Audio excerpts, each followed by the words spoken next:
Hello, everybody. Thank you so much for joining us for today's Animal Hour, Saving Lives with Love Train. I hope you all enjoyed that fun music at the beginning to get you ready for the great information we're going to share today. My name is Karen Patterson, and I'm the Vice President of Volunteers and Humane Education for the Humane Society of Huron Valley. Today, we are happy to welcome both Carrie McMahon, HSHV's Intake Manager, and Tanya Hilgendorf, HSHV's President and CEO, who will both share all the great ways that the Love Train program has been given families a great place to turn to when wanting to welcome a young furry family member, helped other shelters in Michigan and across the country, and most importantly, has saved thousands of lives. We would love to have you share any questions or thoughts while we're doing the program today. And to do that, you can use your chat, which is up at the top of your screen. Our session today will also include a Q&A portion at the end. So if you do have any questions, please feel free to list those in there. And at the end, we'll do our best to get to as many questions as possible. And if we're not able to, we'll provide some contact information towards the end. So with that, I would like to welcome both Tanya and Carrie, and I will pass things over to them. Wonderful. Well, hello, everyone. Thank you all for being here today and for your time and interest and support. My hope is to explain why HSHV does Love Train and how it fits into our mission, and maybe address a few common misperceptions about Love Train and how that impacts some of our other goals and needs. So over about the last decade and a half, HSHV, many of you know, has become a highly successful no-kill shelter with a really high adoption rate. And we're very fortunate to have so many supporters and adopters.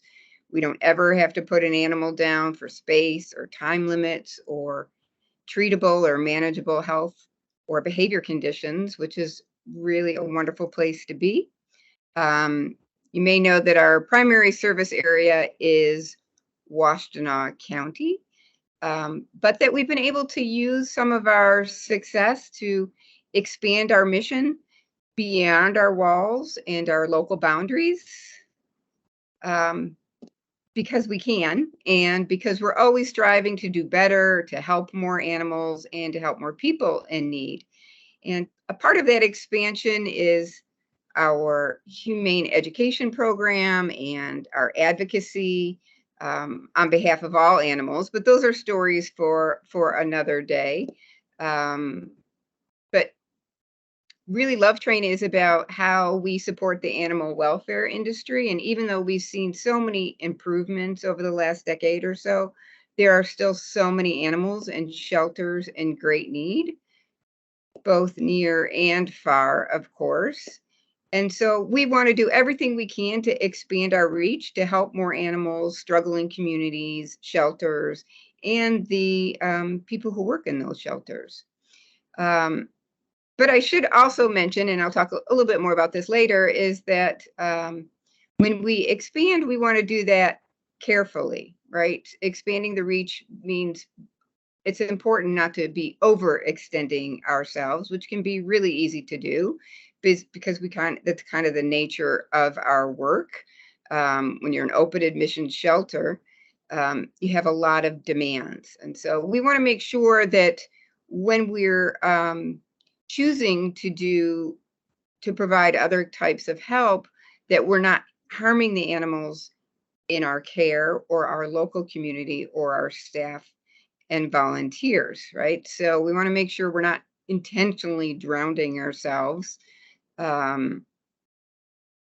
because, right, we can't help everyone. We wish we could, but we obviously can't.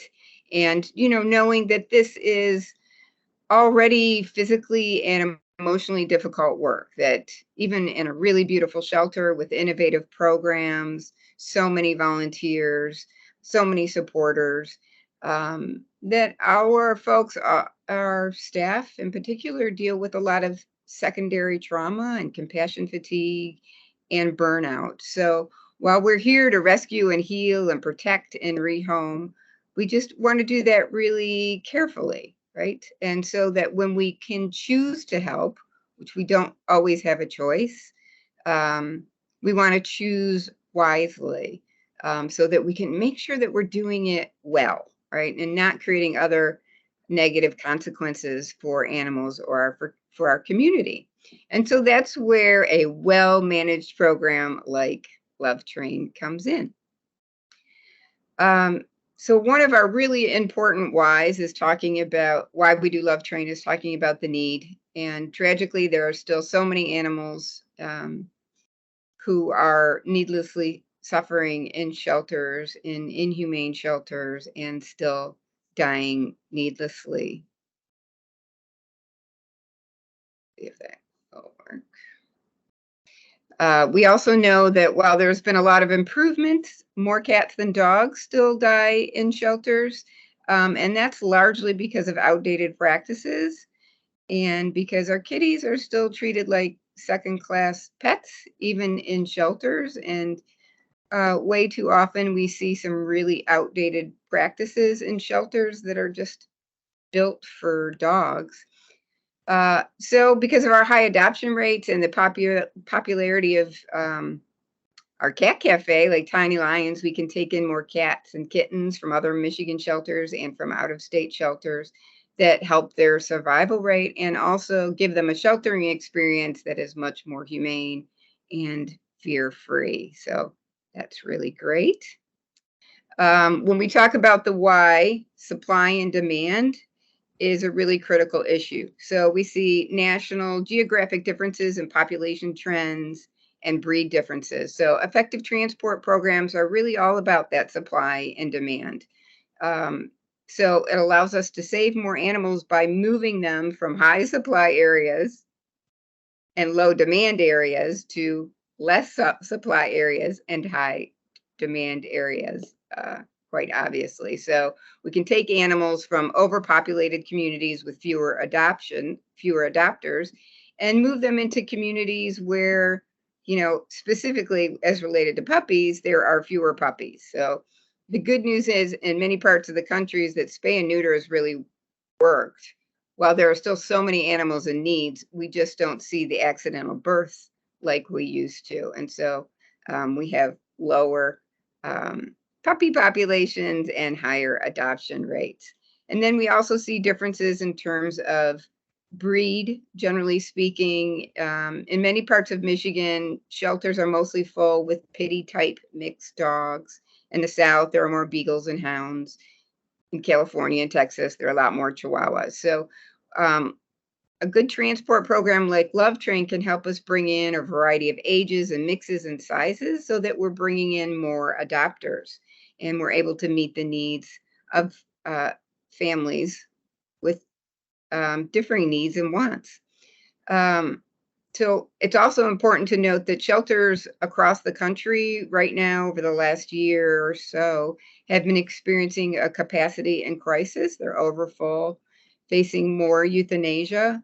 Our trends in euthanasia are sadly going up, and that's due to fewer adoptions, and we're seeing more health and behavior problems in our animals, likely related to the pandemic and probably also related to the national crisis related to lack of access to veterinary care.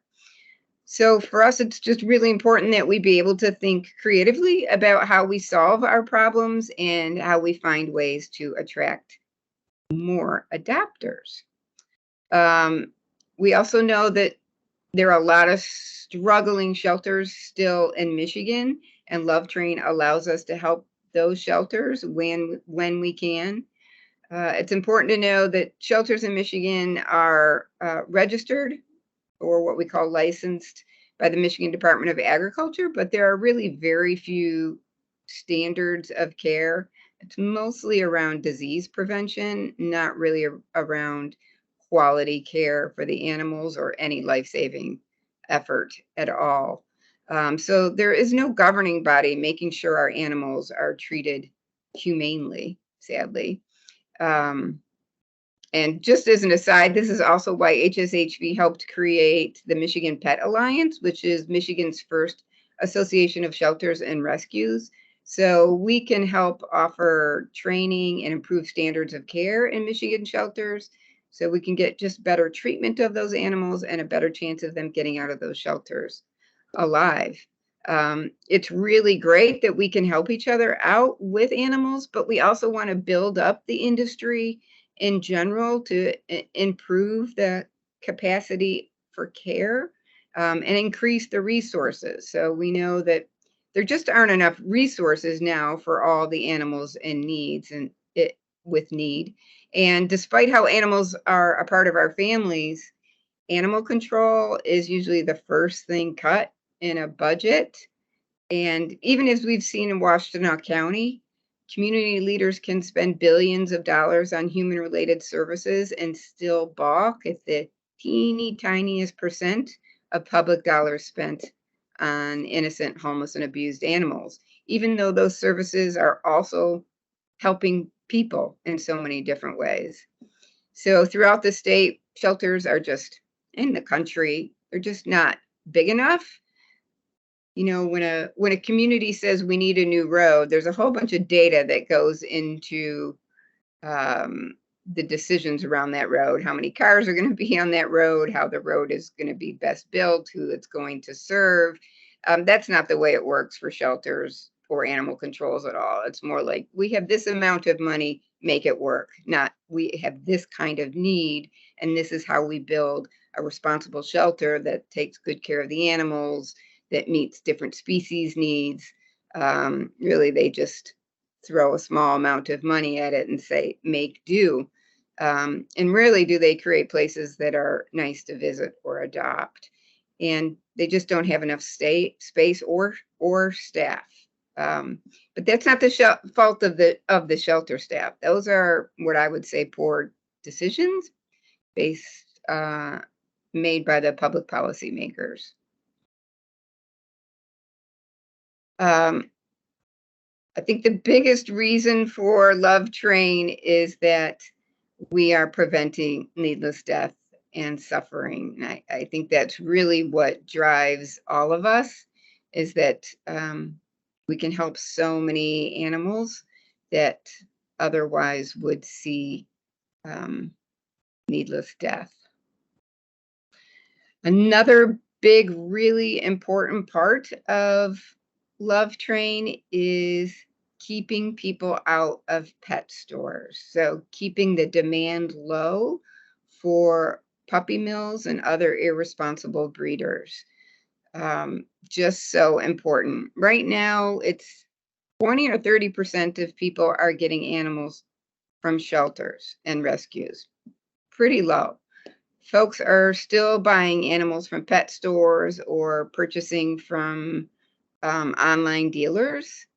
And even though those places have really lovely websites and words that make them seem like the animals are getting luxurious care, for the most part, those are animals coming from puppy mill type situations. And often, when you click a button and buy a really expensive animal online, those animals are being shipped across the country in a multi-day, sometimes week or more than a week transport process. And, you know, I can pretty much guarantee you they're not being transported by loving, knowledgeable people like we have supporting Love Train. And they don't have the animal's needs on the top of their mind, right? When you're selling animals, what is on the top of your mind is profit. This is just a really powerful quote by John Goodwin from HSUS. Most every pup sold in stores in America comes from this kind of suffering. If you buy a puppy from a pet store, this is what you're paying for. A dog raised in puppy mill evil. The only way to end it is to stop buying and adopt one instead. So really powerful words. But what we know is that people will always want puppies. It's a part of the American dream: 2 kids, a house with a yard, and a puppy. But families are busy, so they're going to go where it's most convenient, even if it's more expensive. And again, because spay neuter has been so successful, we don't see a lot of puppies in Michigan shelters. Many adults still in need, but few puppies. And so we have to think, are families going to look for months at 15 different shelters to find a puppy to adopt? Or are they going to say, never mind, I'm going to go to a pet store or buy a puppy online with a click of a button that gets delivered straight to my door? So this is part of why it's really important that if within our homeless population there are still puppies, that we find a way to supply those puppies that are homeless to people who need them, right? So again, transferring from overpopulated areas with low adoptions to areas where there are higher adoption rates, and then we can prevent so much suffering in puppy mills or needless euthanasia in those shelters. Love Train also allows us to help in emergency situations. So sometimes during those extreme weather situations like hurricanes or wildfires, or as we recently saw with the Envigo beagles, they came from that mass breeding facility where all the animals were destined to go to laboratories. So they were taken from the breeding facility because that facility had committed cruelty over many years and was finally shut down by HSUS. And HSHV was a part of a mass effort across the nation to rescue and adopt 4,000 beagles who would have otherwise lived short, painful, distressed lives still as breeding animals or in laboratories, and then put to death at the end of their usefulness in those laboratories. So that was a really amazing effort across the nation that we were lucky to be a part of, felt honored.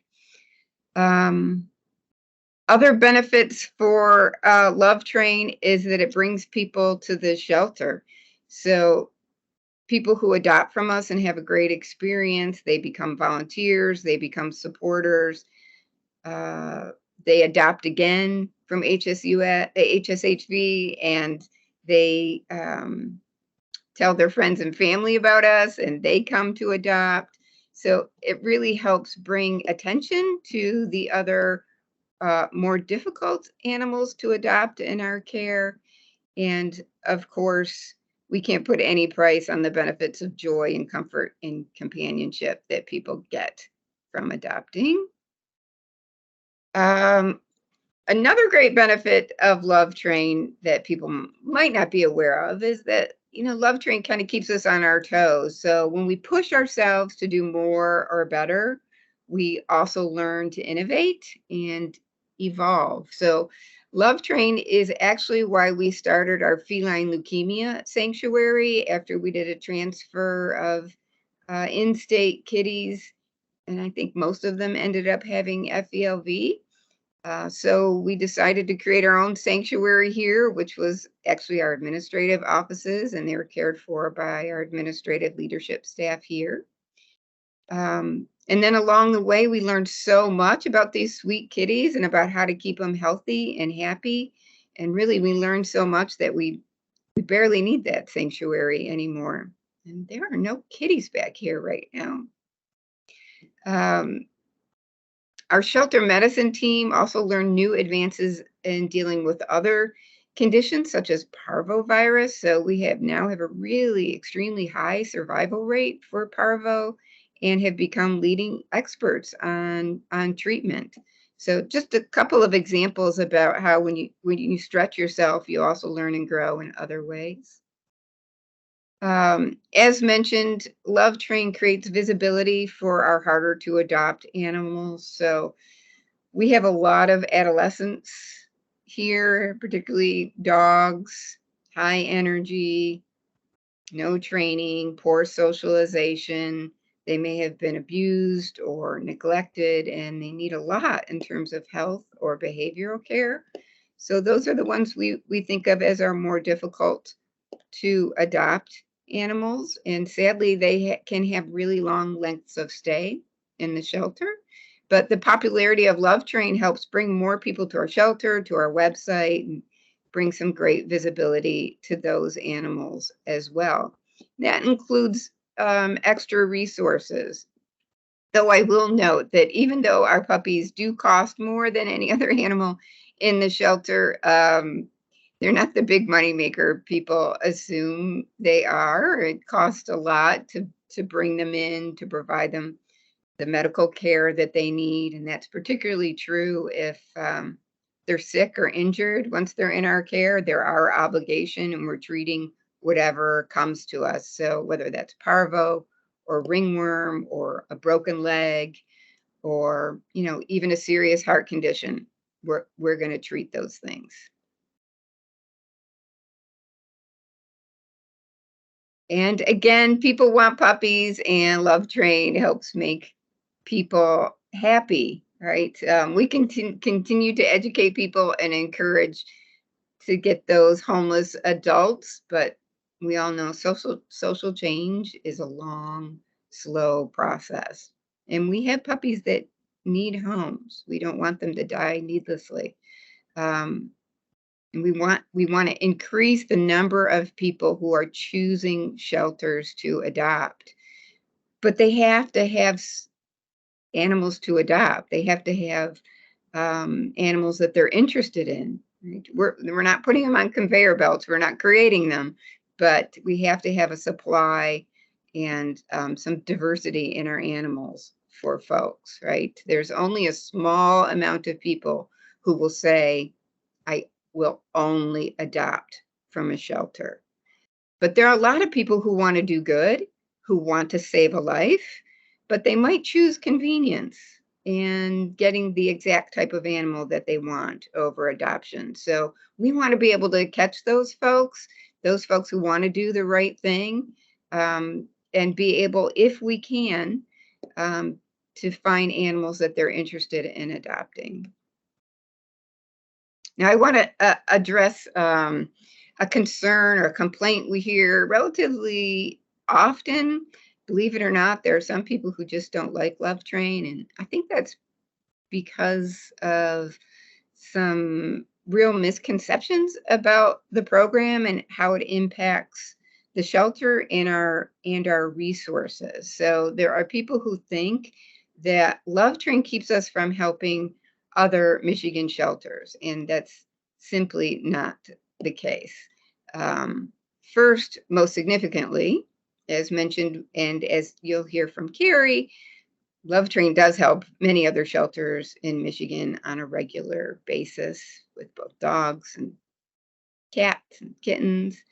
But you can see from this Facebook post specifically that people think taking in out-of-state puppies from struggling shelters down south keeps us from helping in-state shelters like Detroit Animal Control. And that is simply not the case. If we didn't take any puppies, we would still have to very carefully manage the adults that we take in to the shelter. So let me say again that HSHV is not just a private shelter entirely picking and choosing who comes through the door. We don't have that luxury, right? We are the shelter and also the animal control facility. So we have the county contract for all the strays and abused animals. Those are the animals that are our first priority. They are our obligation. We must always have space and resources for those animals. And also because they are the animals in our own community with the highest need.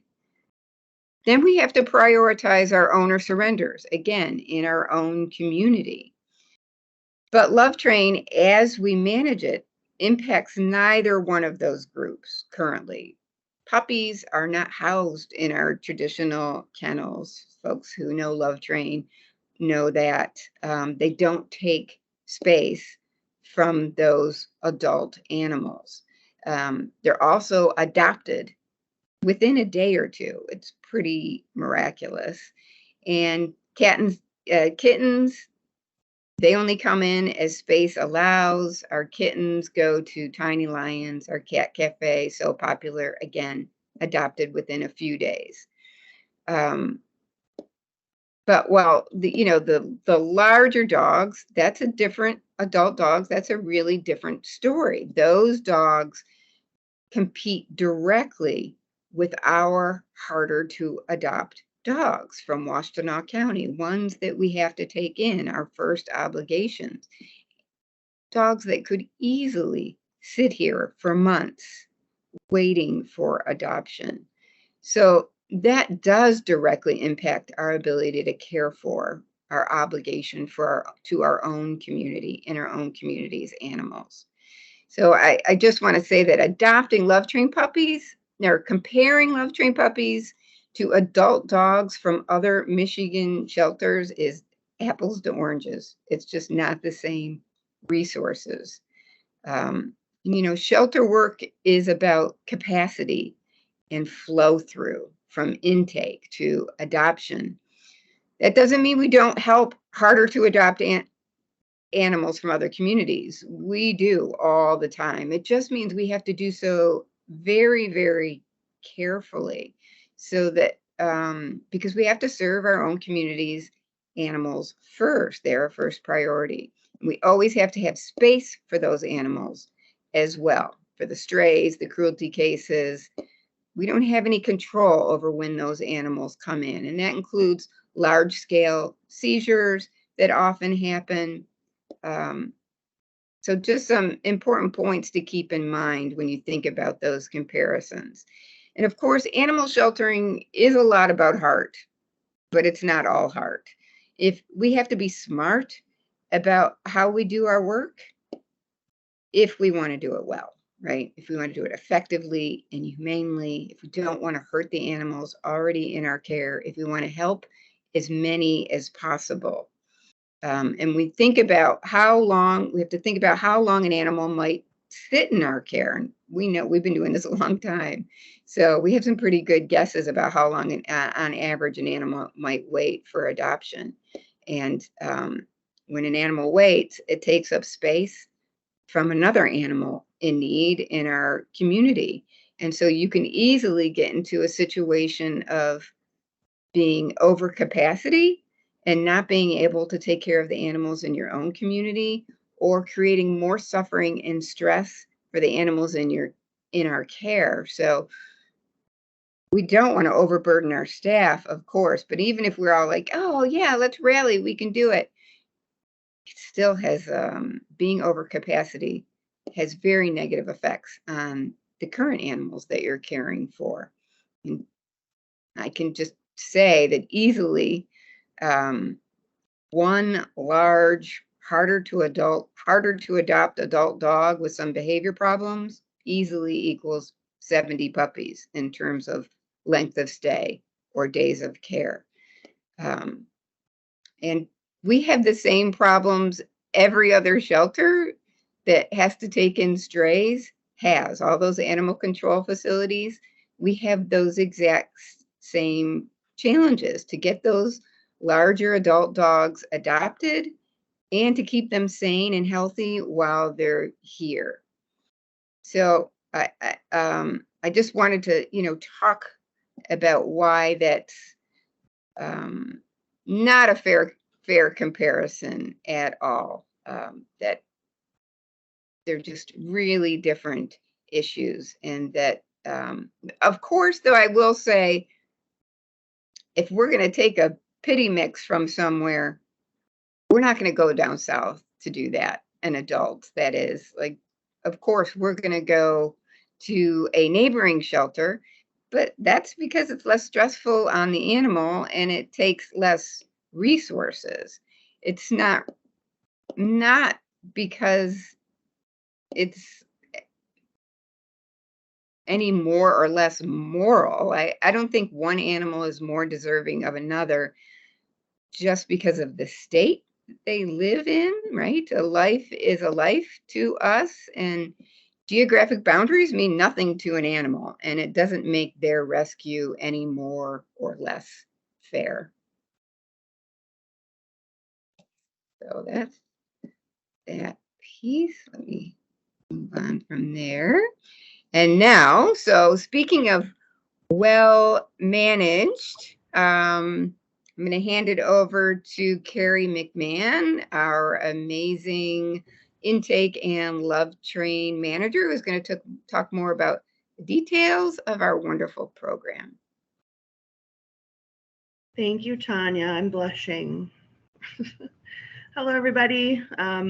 So I'm just going to talk a little bit about some numbers, share some stats with you guys, and then kind of walk you through the process of what the actual love train looks like. So on the next slide, we've got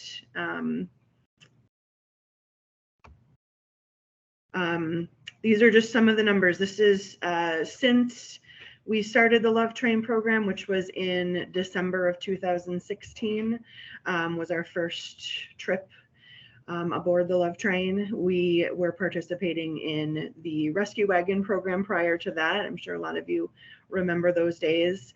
And then when that program was disbanded, we decided to start our own transport program and came up with the Love Train. And our first official Love Train trip was in December of 2016.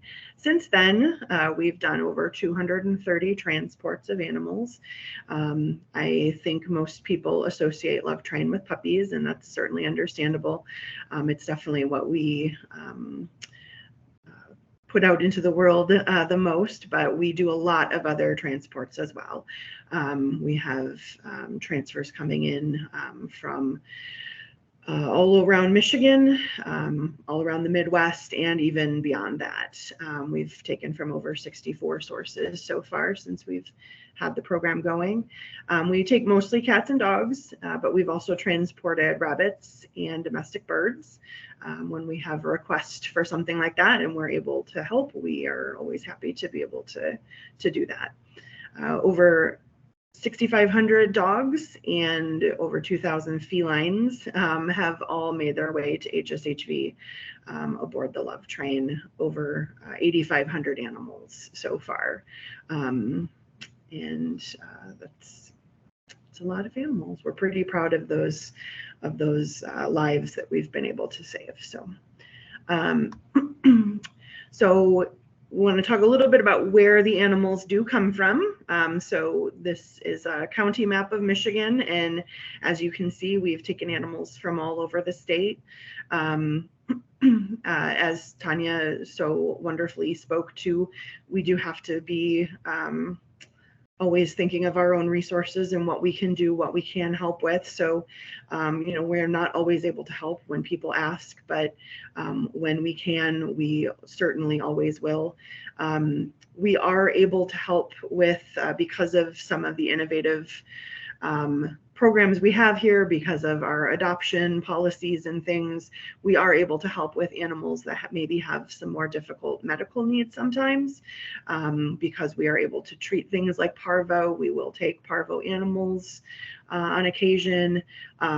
We have, you can see here, Pinky and Storm, who had some pretty rough cases of Demodex that came in from DACC.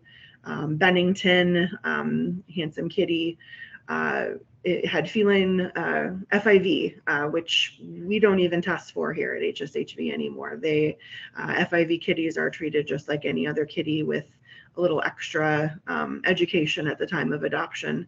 We're able to find them homes without any issue. So we're able to take them from other shelters where they still might not be placed for adoption. So we're happy to be able to help with stuff like that. But again, as you can see, even our reach extended into the Upper Peninsula when we took a group of cats from up there. So it's definitely something we're very proud of, to be able to help so much in the mitten. And of course, we've also taken animals from all over the United States. We take from our Midwest neighbors when we can. Again, it's easier. It's easier on the animals, fewer resources. It is, you know, we're able to get them here faster. We don't have to worry about overnight stays and, you know, do they have to be flown in from somewhere? It's just, and then we have, we've participated in some rescue flights, which extended our reach down into Louisiana and Oklahoma and Texas. We've worked with the Bissell Foundation, and Dog is my co-pilot, to take animals from those areas that are so often hit by natural disaster type situations that flood their animal shelters with more animals than they're able to help with. I think we are most often associated, again, the puppy transports that come from Clifton, Tennessee. So that Heart in Tennessee is there to represent those guys. And we have actually taken Chihuahuas all the way from Southern California. That was quite the adventure, that transport. But yeah, another great thing we were able to do, because you know, they have more Chihuahuas than they know what to do with, and they're in demand here, just as Tanya was speaking to the supply and demand concerns. So so I'm going to talk a little bit about the transport process. Again, you know, our transports always look different, right? We have all different kinds of animals, and we have to adjust accordingly. But what I'm going to run through for you is the puppy transport process. That is the one we have sort of down to a science. So I'm just going to kind of take you through what that looks like for us. So the first thing is, of course, we're always following you know, community or industry standard best practices, guidelines set forth by the AVMA and the ASV that speak to what an animal needs during transport, the size of their crates, what they need to have in the crate with them, ventilation and temperature control, things like that, the logistics of the actual transport. We are always making sure we're in line with those. And of course, for any transports that are coming in from out of state, we also want to make sure that we're following the guidelines set forth by MDARD for animals that are coming into the States, which is certain vaccine requirements, and making sure animals are parasite free to the best of anyone's knowledge and things like that, making sure we're not bringing anything interesting into the state on these animals. So at some point prior to the transport, it's usually about a week beforehand, I am sent a list that looks like this wonderful Excel sheet that you see here. And this has all of the animals listed on it that the shelter would like us to take. And, you know, they always have a lot of animals, a lot more than we can take on each transport. So I go through, I make sure that they have the vaccines they're supposed to have, whatever other treatments they may have needed. I look at our current shelter population and determine what capacity we have to take in puppies, how many we can take, what sizes we can take, that kind of stuff. I also get pictures, which is a very cute part of that job. And I go through and determine who we can take. Once we have that list settled with our source shelter, it's distributed here so that everybody at HSHV can do what they need to do to get ready for that. As you can imagine, bringing 40 puppies in all at once is a lot of work for us here. And it's an interdepartmental cooperation, big time. Everybody here contributes to Love Train, from us at intake, the shelter med team, surgery, and of course, adoption. So everybody gets that list so that they can do what they need to do to be prepared when those puppies arrive. We do an overnight trip. The puppy trip is overnight. Our amazing Love Train driver or engineer, if you will, Krista, drives down on the Tuesday with her volunteer passenger. They spend the night in glamorous Savannah, Tennessee. And that's so that they can be there very early in the morning, the next morning, to get the puppies loaded and back up to Michigan in a timely sort of fashion. So when they are loading up and getting them into the van, our biggest concern, and that's true at unloading as well, is disease prevention. We want to make sure everybody is wearing PPE, gloves at the very least, often gowns, where we wrap the puppies in towels, whatever we can do to try to minimize any kind of disease spread. The puppies are placed, there's bedding in their kennels, they have water available to them at all times.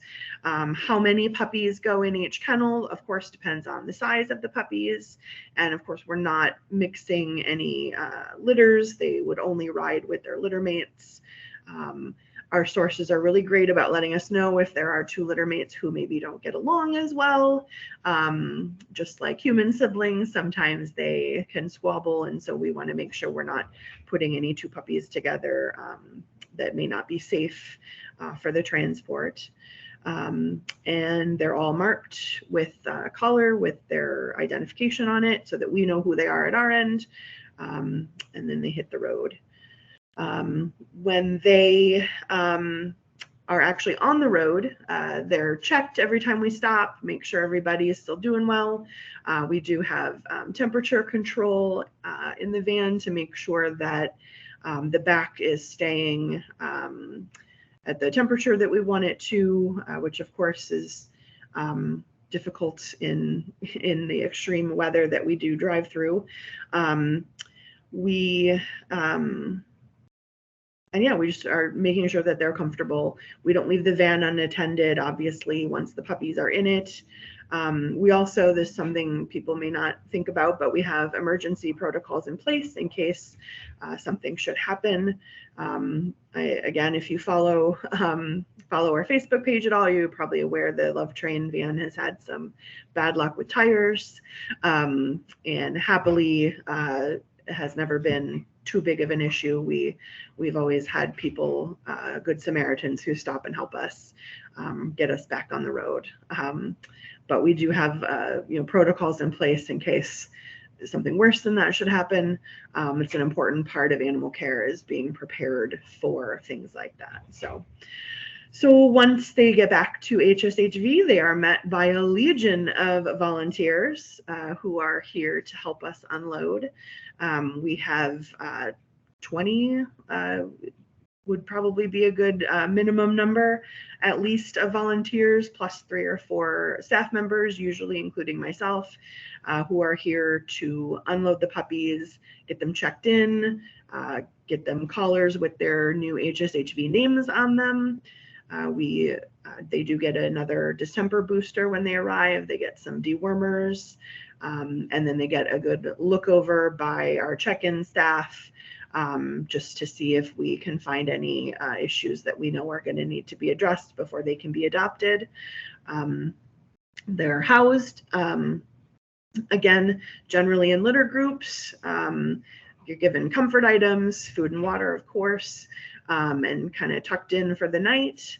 And then we, right the next day, they go into surgery to be spayed and neutered and have any of those medical concerns, if we found any, to have those addressed.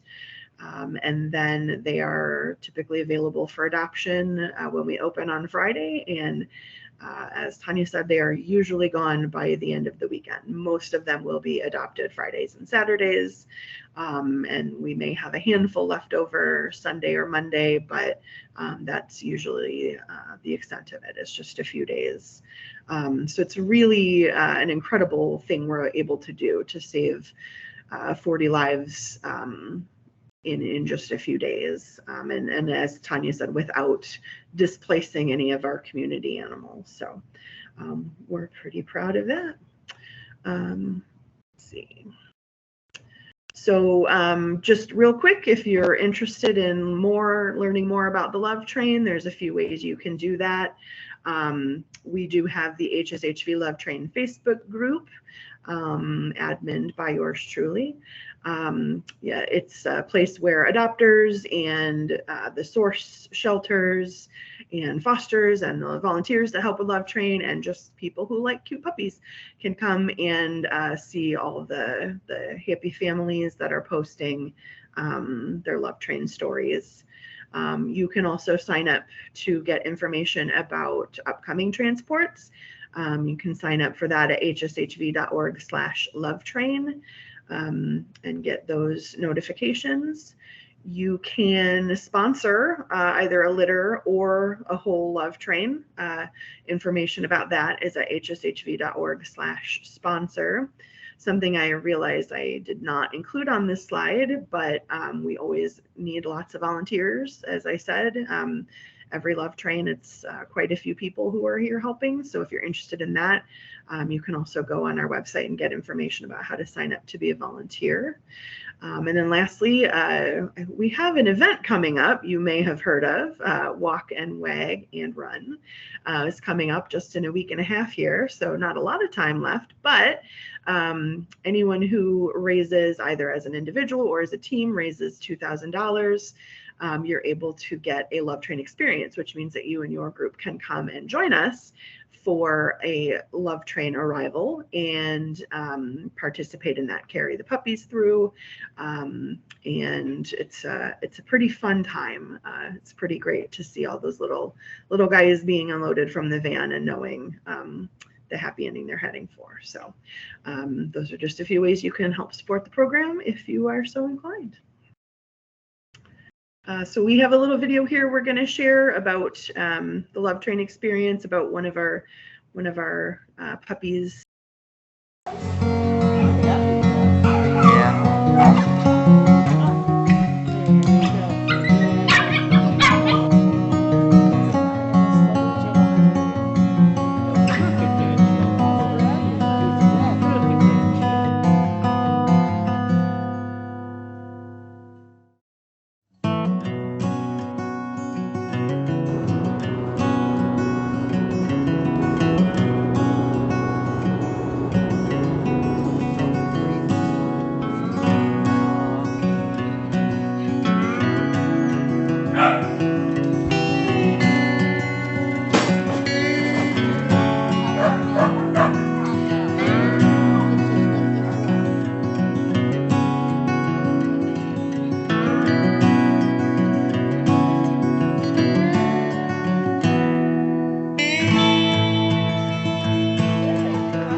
That one's the blonde? Yes.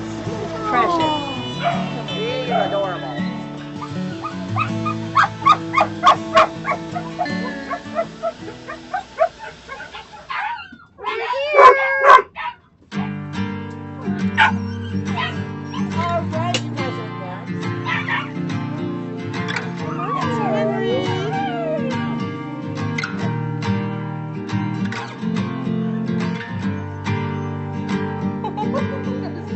Brother love, get some kisses. Kisses in the camera.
All right. Thank you so much for that wonderful presentation, Tanya and Carrie. I know I see here firsthand how much hard work goes into the Love Train, but also I am a proud dog mom of a Love Train dog who came in when she was 1.5. And I know just from her history and her medical care that she needed, she truly did have her life saved by coming here through that program. So thank you all for everything you do.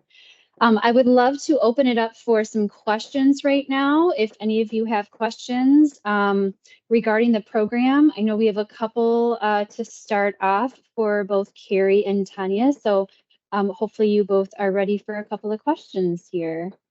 All right, so let's see. So our first one is just a question about something Carrie had mentioned regarding FIV testing. And what is the reason that we do not FIV test our cats at this time?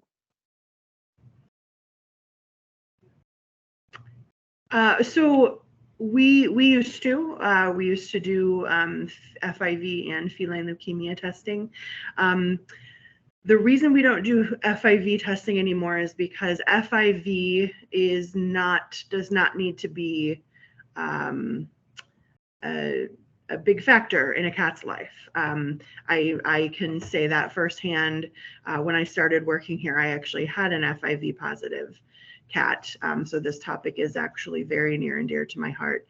And I spent the first few years telling anyone who would listen that FIV was not a big deal. We could adopt those cats out with fewer restrictions and things like that. And Tanya, of course, being the wonderful human that she is, agreed with that. And we were able to eventually move to the point where we just didn't have to put this kind of weight on that disease. As long as the cat is healthy and can get along with other cats, there's no reason that they can't live a very long and wonderful life. I had other FIV negative cats with my FIV positive cat. They all got along. There was virtually no risk of transmission between cats. It's not spread easily the way feline leukemia is. It has to be through pretty intimate contact with a cat that has FIV. And so it's just not a huge concern for most cats that have it. So I'm really proud to be a shelter that will adopt these guys out, that doesn't put a bunch of barriers around adopting these guys out. It's a really great population of cats that people might be missing out on otherwise. Mm-hmm. I'll just add, that was a great explanation. I too have an FIV cat at home with my other cats, and he actually came through Love Train from another Michigan shelter. And yeah, I mean, research says they're likely to live about just as long as any other cat, and it's very difficult to spread. So we just don't need to make a big deal about it anymore. Great cats to adopt. Awesome. Great. Thank you both. And I think we probably, it's almost 1 o'clock and I want to be respectful of everybody's time. I think we may have time for one, maybe 2 more quick questions. So this one really is about the source shelters where we're helping and where we're taking animals from. Can you talk a little bit about the kind of education that we do with these shelters, or any kind of preventative methods to help maybe help them grow their foster program or spay neuter initiatives, things like that? Yeah, so our main puppy source, which is Heart Rescue in Clifton, Tennessee, they are a rescue group, so they work with a lot of the surrounding shelters in their area. They have very different rules. Things aren't great in Michigan. They are worse in Tennessee. They do not have they don't have to have animal control facilities, so there are counties surrounding Hart that have nothing. They don't even have a not great animal control facility. They literally have nothing. Hart, one of the reasons that we're so proud to work with them is because they are working on the root causes in the area. They aren't just taking puppies.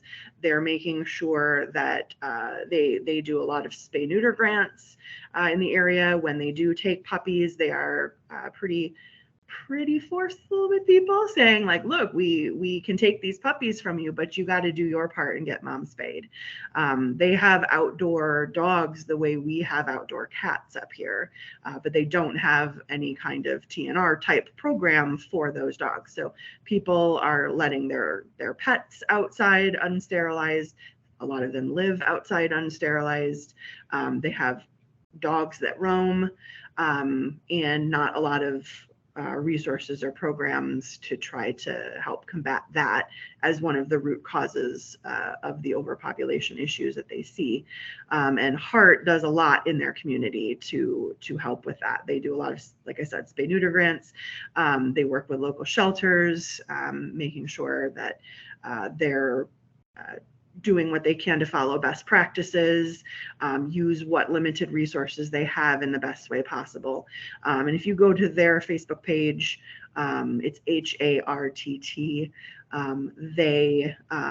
you'll see what kind of great work they do in the community. Yeah, we do try to work with places that have good intake practices, that have good solid policies in place to make sure they're doing, what they can for disease prevention, as well as making sure their animals are well cared for and such. We do some reimbursement for medical supplies and things like that to help make sure that our source shelters do have what they need to care for animals. Cleaning supplies, things like that, we send down to them. Yeah, try to be supportive of their efforts in their local communities as much as we can. Wonderful. Great. Thank you so much for that information. I know we do a lot with this program and helping other source shelters. Well, I can't believe it, but it's already 1 o'clock already. I want to thank you both again for presenting and sharing this great information on Love Train. And thank you to all of you for joining us today. I did share, Carrie graciously shared her email address with all of us and is happy to answer any additional questions that we didn't have time to get to today. So I did put that into the chat. It's carriem@hshb.org. And we hope you will join us again for another Animal Hours series. You can find all the upcoming dates at hshb.org/animal hour. And have a wonderful day. And thank you again for joining all of us. Bye.